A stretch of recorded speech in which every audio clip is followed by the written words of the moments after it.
নিয়েছি। এখন এখানে যে 2 পার্ট রয়েছে, একটি পার্ট সরিয়ে নিয়েছি আর একটি পার্ট নিয়ে নিচ্ছি। তো প্রথমে হচ্ছে পিছন পাটের গলাটা আমি হচ্ছে 1 ইঞ্চি লং নিয়েছি এবং হচ্ছে চওড়াটা নিলাম 2 ইঞ্চি পরিমাণে।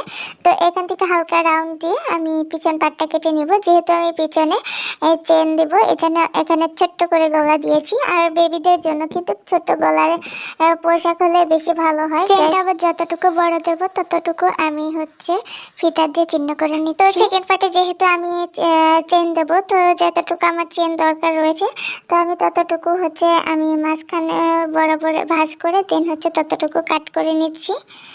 আর এই যে একটি 1.5 ইঞ্চি পরিমাণে টুকরো কাপড় নিয়েছে, তার এক সাইডে আমি এক ভাঁজে আমি এটাকে সেলাই দিয়ে নিব প্রথমে। তো এক ভাঁজে সেলাই দেওয়া হয়ে গিয়েছে। তো এখন হচ্ছে এই যে কাপড়ের উপরে সোজা পাশে এই পট্টির কাপড়টা উল্টো করে বসে দেন এটাকেও সেলাই দিয়ে নিচ্ছি 200টা পরিমাণে কাপড়টা সাইডে রেখে। তো এখন হচ্ছে আমি এই পট্টির কাপড়টা উল্টে দিব এবং হচ্ছে কিছুটা পরিমাণে কাপড়টা রেখে দিব। রেখে এর উপর থেকে একটু করে চাপ সেলাই দিয়ে নিচ্ছি।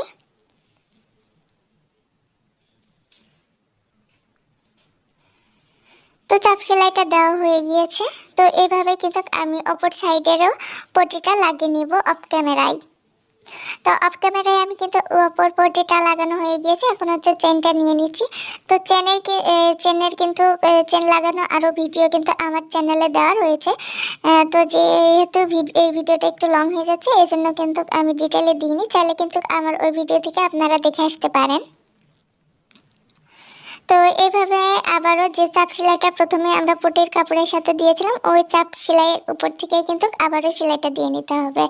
তাহলে কিন্তু ফিনিশিংটা ভালো আসবে এবং দেখতেও সুন্দর দেখা যাবে। তো এইভাবে আমি এই সাইডেও কিন্তু চেনের উপরে রেখে দেন এটাকেও আমি সেলাই দিয়ে নিচ্ছি, যাতে চেনের উপরে সেলাইটা না পড়ে সেদিকেও খেয়াল রাখতে হবে।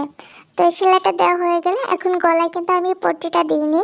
তো গলার এখানে আমি হচ্ছে 1.5 ইঞ্চি পরিমাণে একটি টুকরো কাপড় নিয়েছি। তো কিছুটা পরিমাণে কাপড় আমি বাড়তি করে রেখে দেন হচ্ছে এটাকেও সেলাই দিয়ে নিচ্ছি। দেখো, তো এভাবে আমি এটাকে সেলাই দিয়ে নিয়েছি। তো এই যে পট্টির কাপড়টা, তো হচ্ছে এখন এই পট্টির কাপড়টাকে উল্টিয়ে নিয়ে তো এই যে সোজা সাইডে নিয়ে আসতে হবে ছোটো, এবং যে বাড়তি কাপড়টা রেখেছিলাম সেটা ভিতরের দিকে দিয়ে এই কাপড়টাকে উল্টিয়ে এখান থেকে কাপড়টাকে ভেঙে দিতে হবে ভিতরের দিকে, যাতে কোনো রকম কাপড়ের মাথা বা কিছু সুতা বেরিয়ে না থাকে, সেদিকে খেয়াল রাখতে হবে। তো এইভাবে আমি পুরোটুকু সেলাই দিয়ে নিয়েছি। তো এইভাবে সেলাই দিলে কিন্তু আমাদের গলারও পট্টিটা দেওয়া হয়ে যাবে। দেখতে পাচ্ছ কত ইজি ওয়েতে কিন্তু আমি দুইটা গলাটাকে রেডি করে নিয়েছি।